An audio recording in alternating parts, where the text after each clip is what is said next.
Ang sulat sa mga Hebreo. Unang kabanata. Ang salita ng Diyos sa pamamagitan ng Kanyang anak. Noong una, nangusap ang Diyos sa mga ninuno natin sa iba't ibang panahon at paraan sa pamamagitan ng mga propeta.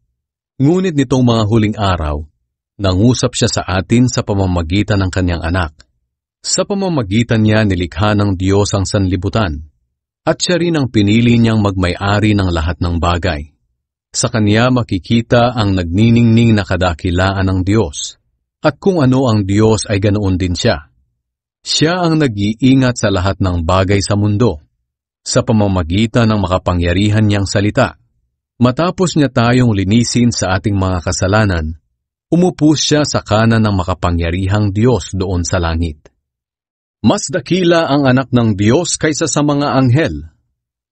Kaya naging mas dakila ang anak ng Diyos kaysa sa mga anghel, at higit na dakila ang pangalan niya kaysa sa kanila. Sapagkat kailanman, wala ni isa man sa mga anghel ang sinabihan ng Diyos ng ganito, "Ikaw ang anak ko, at ngayon ipapahayag ko na ako ang iyong ama." At wala ring sinabihan ng Diyos ng ganito sa sino mang anghel, "Ako'y magiging ama niya, at siya'y magiging anak ko." At nang isusugo na ng Diyos ang kanyang bugtong na anak sa mundo, sinabi niya, dapat siyang sambahin ng lahat ng anghel ng Diyos. Ito ang sinabi ng Diyos tungkol sa mga anghel. Ang mga anghel ay magagawa kong hangin. Sila na mga lingkod ko ay magagawa ko ring nagliliyab na apoy. Ngunit ito naman ang sinabi ng Diyos tungkol sa kanyang anak.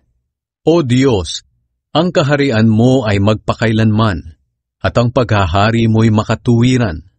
Kinalugdan mo ang gumagawa ng matuwid, at kinamuhian mo ang gumagawa ng masama. Kaya pinili ka ng Diyos na iyong Diyos, at binigyan ng kagalakang higit sa ibinigay niya sa mga kasama mo. At sinabi pa niya sa kanyang anak, sa simula, ikaw, Panginoon, ang lumikha ng mundo at ng kalangitan.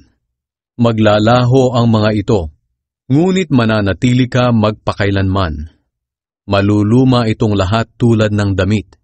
Titiklupin mo ang mga ito tulad ng isang balabal, at papalitan tulad ng damit. Ngunit hindi ka magbabago, at mananatili kang buhay magpakailanman.